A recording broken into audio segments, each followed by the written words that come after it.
Just for doing a tutorial, and this one I want to show you just some simple things on how to play around with textures and layer options, layer styles. What I've done, I've just grabbed a picture of a leather off Google and show you what you can do to this. Now, if I just duplicate this so I've got the original file. So what you can do, if you're doing an interior or a product that's got a material on it, you find an image and you're doing a rendering, you want to add something to it. You want to change the colour of that, but you want the texture. You can do something that's called image adjustments, and then you can do desaturate. Now what that does, it just takes all the colour out, makes it black and white. And then what you can do once you've done that, so if you double click on this icon here, this window pops up called the layer style, and you can do what's called colour overlay. And within this box under colour overlay, this comes up. You can change your colour to be whatever you want, and by using this you can change the colour of the material. It's quite handy for when you're doing interiors of cars and seats and dashboards and stuff. So you can change that colour to literally anything you like, which is just all by this. And the good thing about this is you can always go back to this and always change the colour of it. So, and then with the different colours and the lightness of the colours, some things work better with different styles. Like that didn't work with the dark blue, but it works with like a goldy, browny sort of tan colour. But you get the idea. So if you want to change the texture and you want to change the colour, that's one way of doing it. And I'm trying to cancel that for now. Another thing you could do is if I just duplicate this layer again, and you press Command U, or you go to Image Adjustments, you'll see Hue and Saturation. Now with this one, you can change the colour by moving the hue. The downside of this way is once you've done it, you can't really go back unless you keep pressing undo until you reach your maximum limit of undos. But you can change the saturation of the colour, and then you can change the lightness and the darkness of it. And if you've got an image that's got more than one, so if I cancel out and redo that, if you've got an image that's got more than one colour, so like yellows for example, you can see how it's picking up different colours, because an image is made up of lots and lots of different colours. So you can do that, but say if you want to pick out a particular colour, you can change that particular colour and you can change the saturation, which is quite good. Use that quite a lot.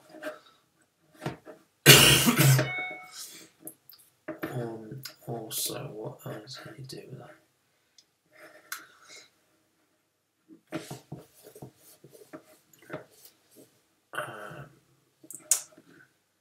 Yeah, posterize is quite interesting, and it just makes it look like there was a couple of years ago there was a craze where a lot of artwork was being done like this and create some weird effects. It doesn't really work well with this particular thing. Anyway, the next thing I want to show you is how to create some stitching whilst they're on the whole interior seats and stuff like that. So what you want to do, you want to create a path which would be whatever your desired stitch would be, and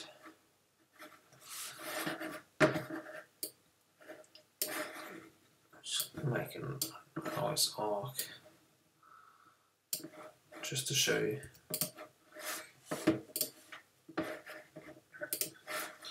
I'm going to do it on the grey. Now what I'm going to do, I'm going to get, because I've got just defaults here, if I use a standard brush and I just make it go really small, say 5 should be fine, and then I'll make it really hard and not 100% flow. And then what I'm going to do, I'm going to go up to the window and I have brush presets. Then there's usually this little icon here, whichever brush you've got selected, i.e. any of these, you select a brush and then you click on this under brush presets. It brings up the next window, which is brush, which is also brush. Now the first one, brush tip shape, you can also select any brush from here. You can control the way it will be stroked, and here you notice this as spacing.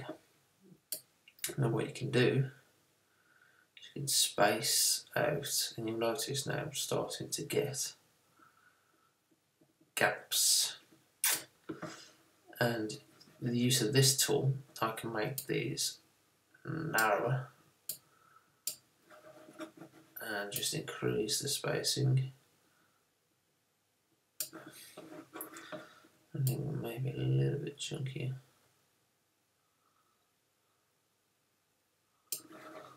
And what you can also do, you've got shape dynamics, and then you can control, which one is it now? Angle jitter. If you put it on direction, what that's doing, I don't know if you can see that there, but that will follow the line of the path when it's on shape dynamics, angle jitter, direction. If you put on initial direction, it will keep the initial direction, but it will just kind of bend and rotate as it goes around. Rotation, start as pen tilt, pressure, fade off, and you can see the effect it has on them. And then you can increase the angle jitter. But for stitching in general, direction is generally quite good. So if I go and create a new layer now, then on my path, and I'm just going to double click that, save that. I'm just going to stroke that now, and I'm going to use a white.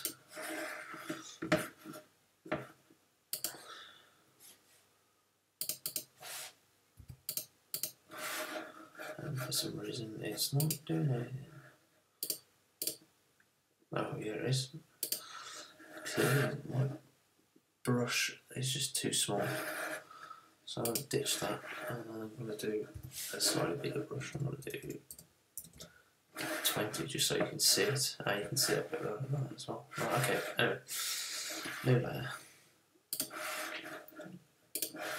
and then click that a few times, and then you can see how that has followed the shape of your path.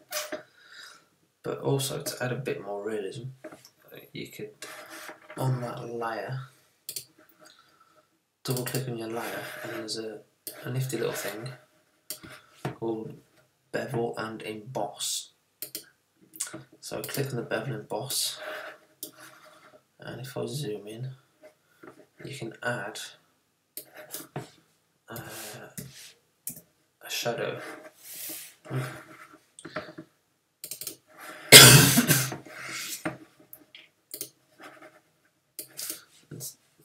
that up a bit and increase the depth.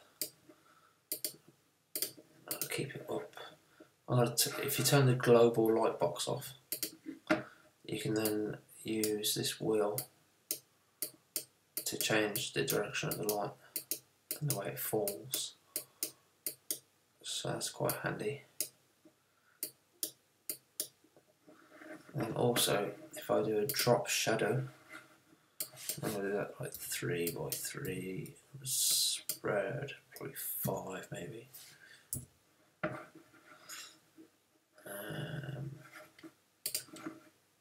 Then you'll notice as you zoom out, bear in mind this is like really, anyway, so that's one way you can create stitches quite quickly.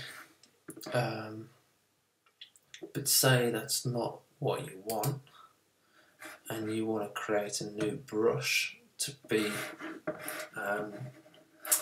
exactly what you want. What you can do, I'll show you how you do a brush. Just turn these off for now. I'm going to click on a new layer. I'm just going to make a shape. I'm going to do it quite large and then I'll just scale it down.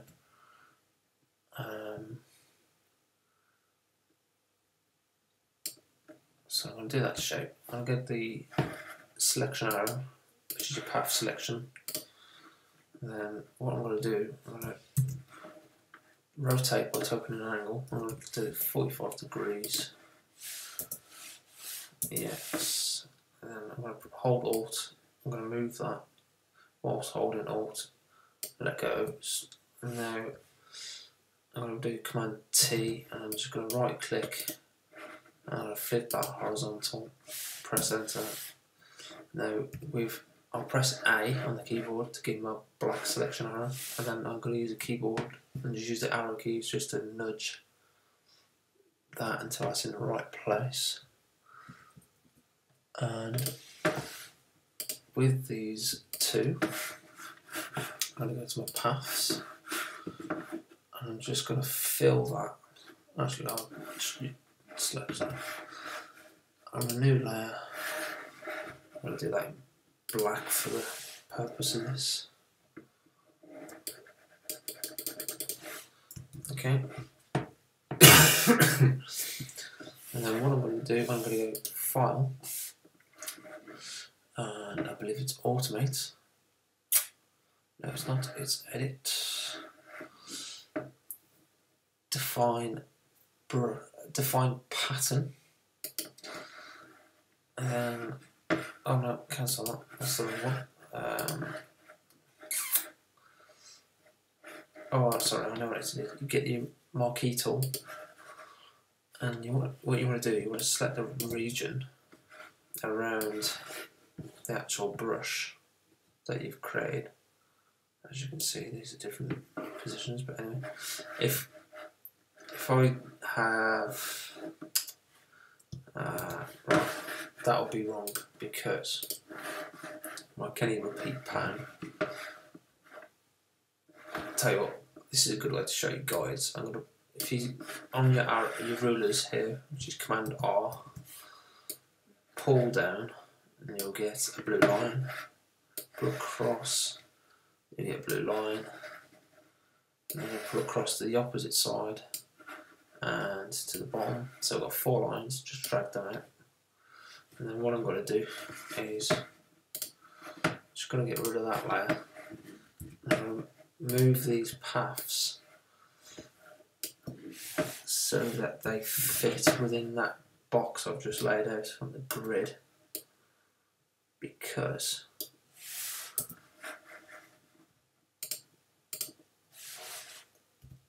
if you press V and get your move tool up, you can move these grid lines, guides, anytime you like. Press A again.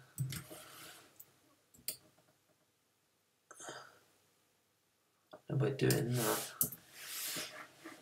that should be the same now. And then the issue is if I were to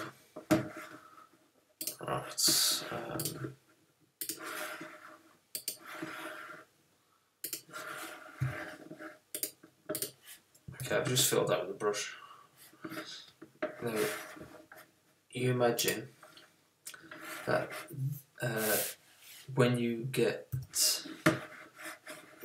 this pattern along a path to create some stitching, if I duplicate this, if I use the Marquee Tool and I did exactly this space, you're going to get where these might touch. So it's always best to avoid that, unless that's what your desired result is going to be, and you just want to give it a little bit of space, even if it's only a few pixels. And with the Marquee Tool surrounding that area on that layer, I'm now going to go Edit, Define Brush Preset, and you'll notice it's come up with an icon, and you can call it whatever you want. I'm just going to call it that, it's fine for the purpose of doing this. And then I'm going to turn that off here. So as simple as that, we've just created a brush, and now if I go to my brush presets, actually brushes, but I have to go in the brush tool for this to be working like that. You'll notice now it's there. So I'll select that, but I'll go into the brush presets, and then under the brush tip shape, I'll tweak the spacing until you're happy with it. You can change the shape of it, change the angle. You can go back into its shape dynamics, and then angle is on direction. You can add a bit of jitter so it rotates, maybe play around with it, see what you like, depending on what you're trying to achieve. And then on a new layer, let's set this path, and then with that brush, I'm going to just scale that brush down a bit. Actually, I'll do it up because the higher the resolution, the better. Actually, now I'm going to stroke that path. Just going to click a few times just so I get a nice dark. What I'm just going to turn this layer off from before. So you can see what it's done there. It's created that pattern, and then what I'm going to do is same as before.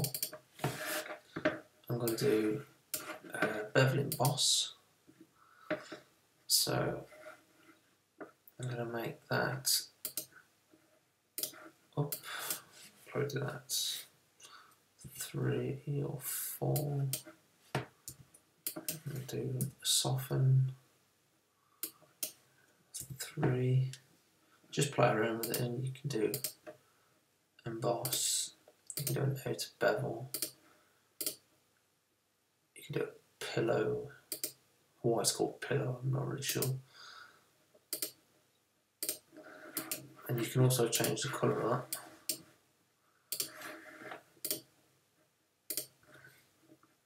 And you can change the light as we did earlier. You can change the blend mode, so it could be multiplied, or it could be overlay, it could be whatever they play with, because it depends on the colour as well. But I'm also going to do a colour overlay. Let's change that black and make it like, I don't know, do white. Nah, because it doesn't really show. Do a red, pinky sort of colour, a bit darker than that. And then I'm going to do a drop shadow on there as well. 10, 10, 10. Just makes it nice and soft.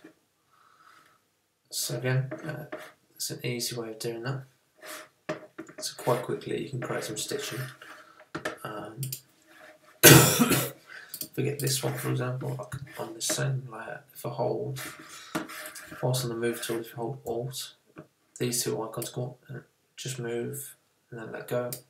And it's a quick way of just doing right click, duplicate, and then move.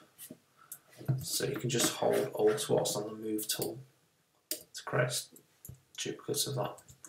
And again, you can turn the effects off or on individually, you can turn them on or off. You can double click the layer to go back into here. Then again, you can change these. Yeah, so it's quite good for doing interiors and details and stuff like that. And it's always good just to play around with these layer styles. It's quite handy. Yeah, that's it. Just